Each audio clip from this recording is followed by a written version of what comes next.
Welcome to Hauntcore Vault. If you are ready for horror tales, you are in the right place. If you are new, please subscribe to the channel. I'd love to know where are you from and what time you are watching. Let's begin. After the Cologne New Year's assaults, I remember hearing the first accounts.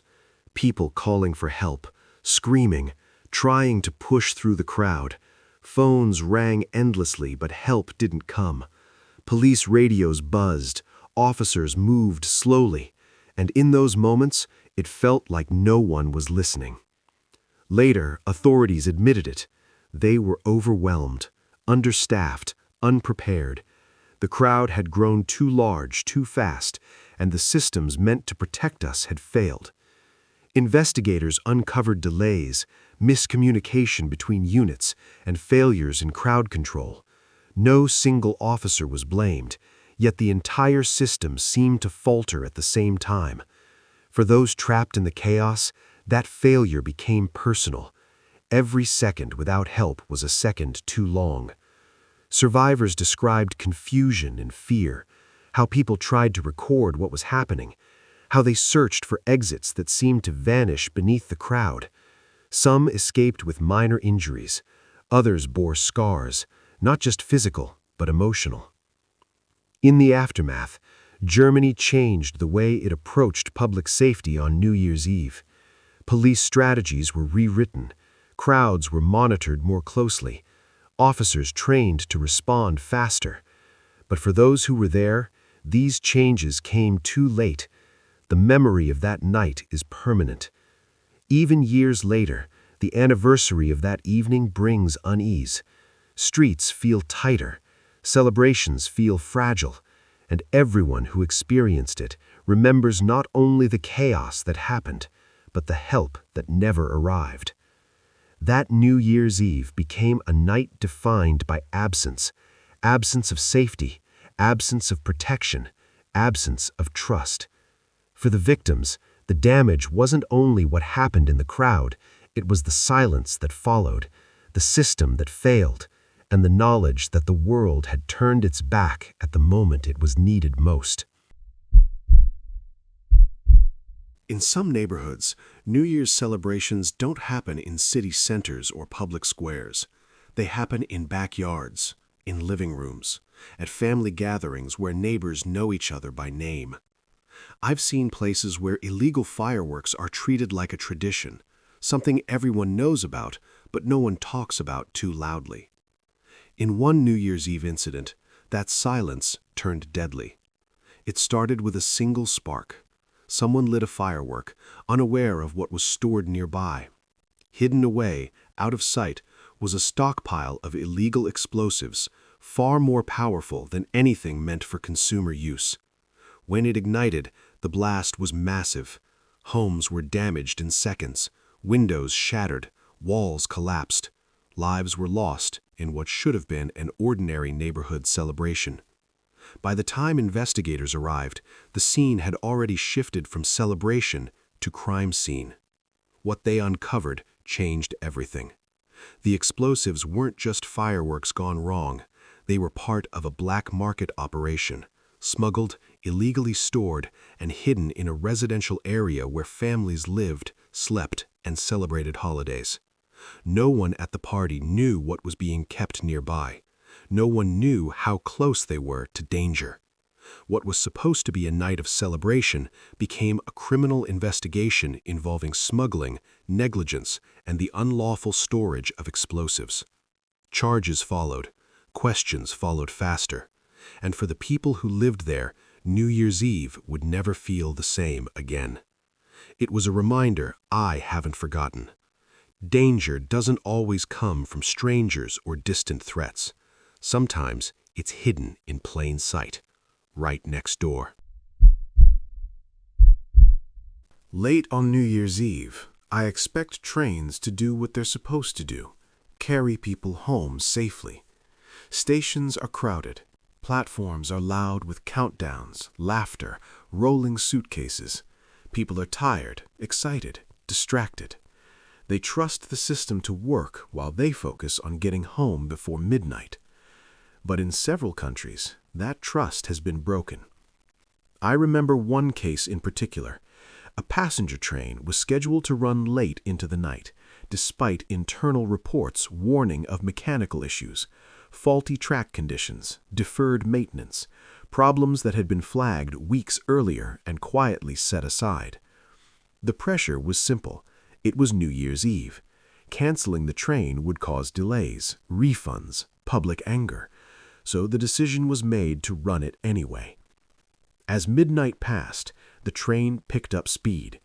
Passengers had been celebrating just moments earlier, texting family, watching the time tick over, some raising plastic cups in quiet toasts. Then, without warning, the train derailed. Cars left the tracks, power went out, confusion spread faster than information. People didn't know where they were or what had happened, only that the ride home had turned into something else entirely. Emergency crews arrived to sirens and flashing lights, while the new year began in darkness and cold. In the days that followed, investigators started pulling records. What they found told a different story than the one initially offered to the public. Safety warnings had been ignored. Maintenance reports had been altered or falsified. Employees had raised concerns and been overruled. Holiday schedules were prioritized over safety.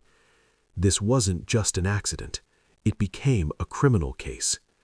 Officials were charged with negligence. Managers were questioned about emails, signatures, decisions made under pressure.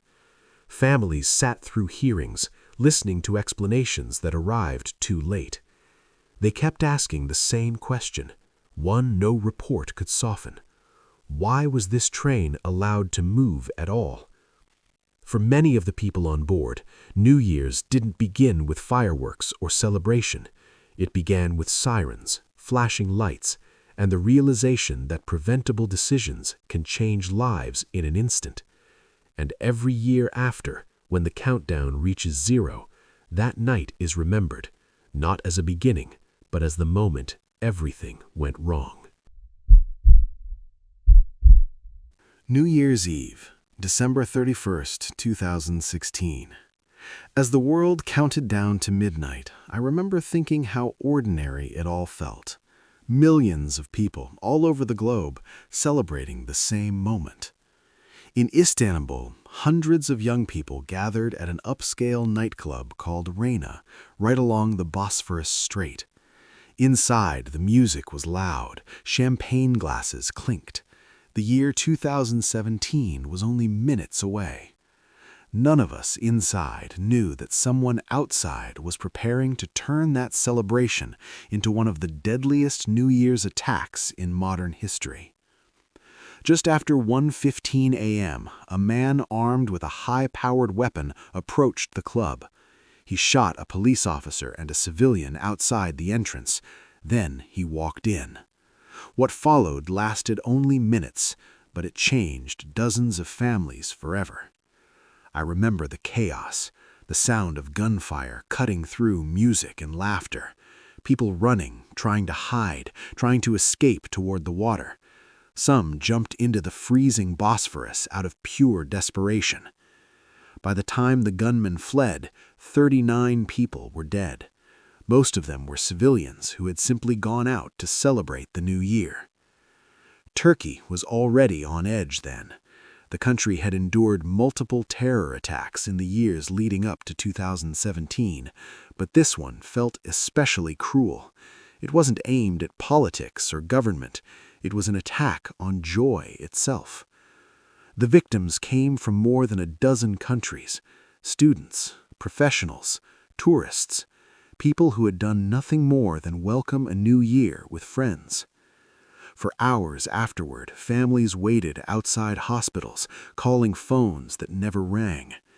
The club, once full of music and light, became a crime scene sealed with tape and silence.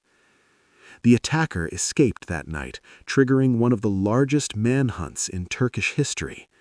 2 weeks later, he was arrested in an Istanbul apartment, hiding under a fake identity. Authorities confirmed the attack was carried out in the name of an extremist organization. But for the victims of the families, the motive didn't matter. What mattered was that at the exact moment the world was counting down to hope, their lives stopped. Every New Year's Eve since, I remember the night the music stopped in Istanbul. New Year's Eve, 2015, Cologne, Germany. I remember the fireworks bursting over the cathedral as thousands of people gathered in the plaza near the main train station. From the outside, it looked like a normal celebration, crowded, loud, full of light. But it wasn't. As midnight passed, the atmosphere changed. In the noise and confusion, chaos spread through the crowd. Groups formed, surrounding women, isolating them amid the movement and distractions. At first, it wasn't clear what was happening. By morning, reports began flooding police stations. Harassment, assault, theft. As investigations continued, the scale became impossible to ignore. More than 1,000 criminal complaints were eventually filed, many involving sexual violence. What shocked the public almost as much as the crimes themselves was what happened afterward. Police initially downplayed the events. Authorities hesitated to speak. For days, the full scope of what had happened remained unclear. When the truth finally emerged, the reaction was immediate. Anger, fear, outrage across Germany and beyond. I remember people asking the same questions over and over. How could this happen in one of Europe's most heavily monitored public spaces? How could so many victims be overlooked or dismissed? The case sparked international debate about policing, public safety, and accountability, especially during large New Year's gatherings. New laws were introduced, police strategies were rewritten. But for the victims, New Year's Eve was forever changed. What should have been a night of celebration became a turning point in European crime history. Proof that sometimes the most chilling crimes don't happen in the shadows, but in plain sight. New York City, New Year's Eve, 1987.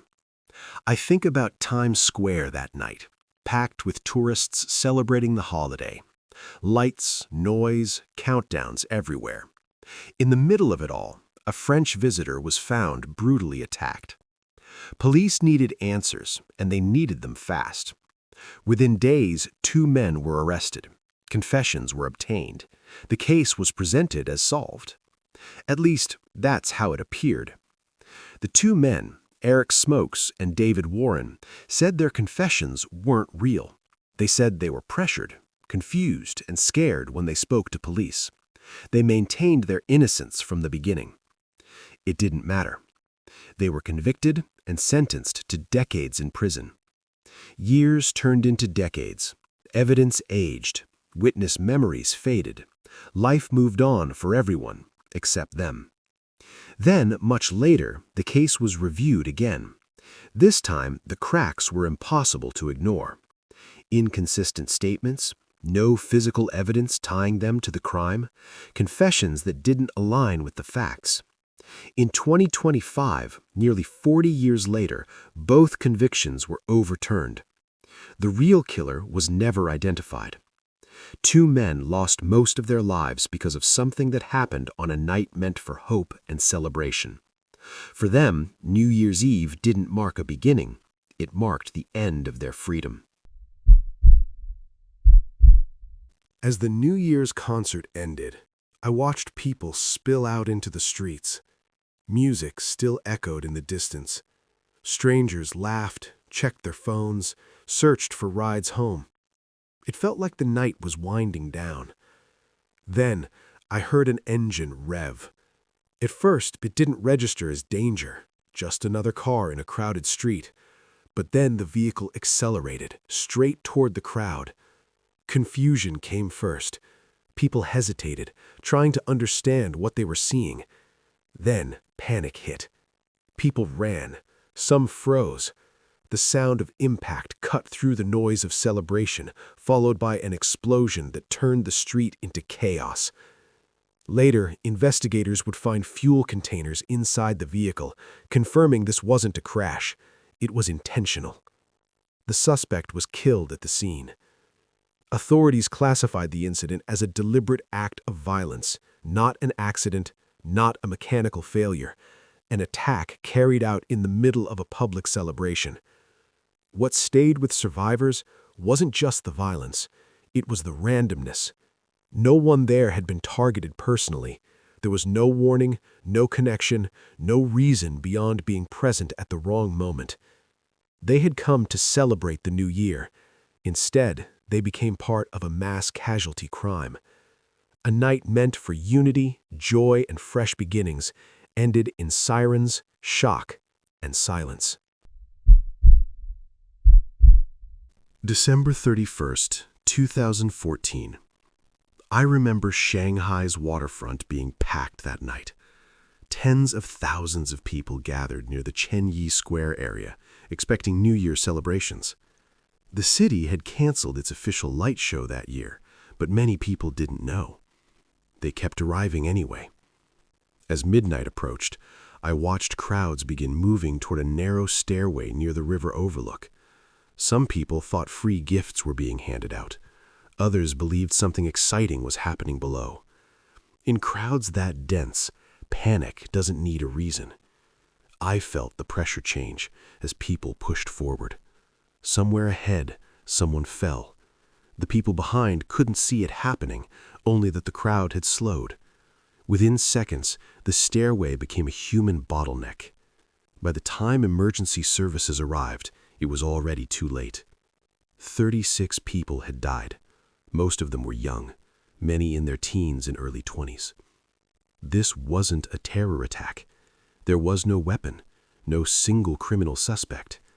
What investigators later uncovered was a chain of failures: poor crowd control, no barriers, no clear communication, no emergency planning for overflow crowds. New Year's Eve had turned into a crime of negligence.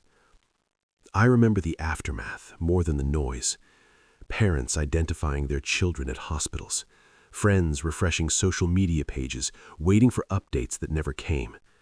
The city entered mourning as celebrations were canceled nationwide.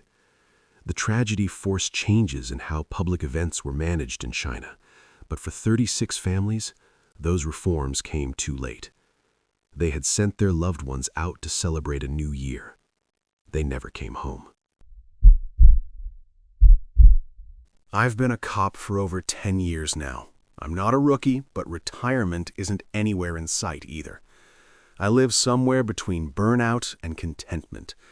Since the day I started with this department, I've learned to dread New Year's. Dread doesn't quite do it justice. If I'm honest with myself, I fear New Year's.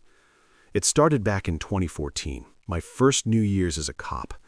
I grew up in the suburbs of Washington, D.C., surrounded by people chasing federal careers. That was my dream, too. I thought starting as a beat cop would be a stepping stone toward becoming a federal agent. Believe it or not, back then it was hard to get hired as a cop. I had no military background, just a college degree. So when I got an offer from a department in Washington, I took it immediately. It wasn't Washington, D.C. It was Washington State, on the complete opposite side of the country. I went from clean-cut expectations to a department where a beard felt mandatory. The town was only a few hours from Seattle, but felt a world away. Fewer than 1,000 residents, one way in and out, over a drawbridge that looked like it might collapse if you stared at it too long. I rented a cabin overlooking a river, Mount Rainier peeking over the trees in the distance. I started hiking again, fishing. The job itself felt more like security work than policing. I checked in on the same handful of local businesses every day and spent most of my time at the station, a building that used to be the mayor's house before he built himself a new one. It felt like I'd walked into a Hallmark movie. Until New Year's Eve. I came in for the night shift with Brian, as the sheriff was getting ready to leave. "You gonna handle telling him?" the sheriff asked Brian. He avoided my eyes and walked toward the coffee pot. "No, sir. Thought you might want to do that yourself." The sheriff grumbled, then sat down heavily at his desk. I knew this wasn't going to be good, but I wasn't prepared for what came next. "Your duty weapon loaded?" he asked. "Yeah," I said slowly. "Extra cuffs?" "In my go bag." "Put them on your belt." I did, confused. "You remember our riot procedures?" "Sheriff," I said, irritation creeping in. "I'm good for the job. Can you tell me what's going on?" He sighed. "Shit's gonna hit the fan tonight." I laughed, then stopped when I realized he wasn't joking. He told me the truth, or what I thought was the truth.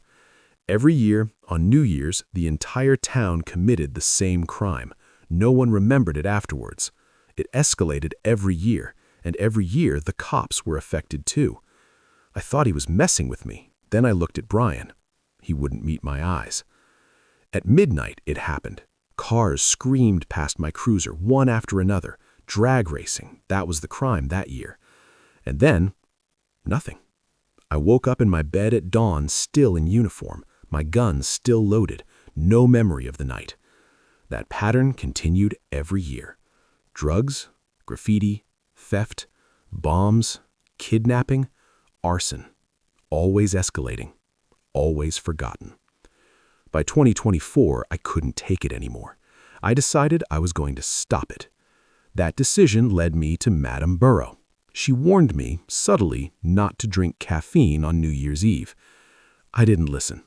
At midnight, for the first time in 10 years, I stayed conscious. That's when I realized the truth. The town wasn't cursed. The town was lying. They drugged us every year. Roofies, coffee, donuts, drinks.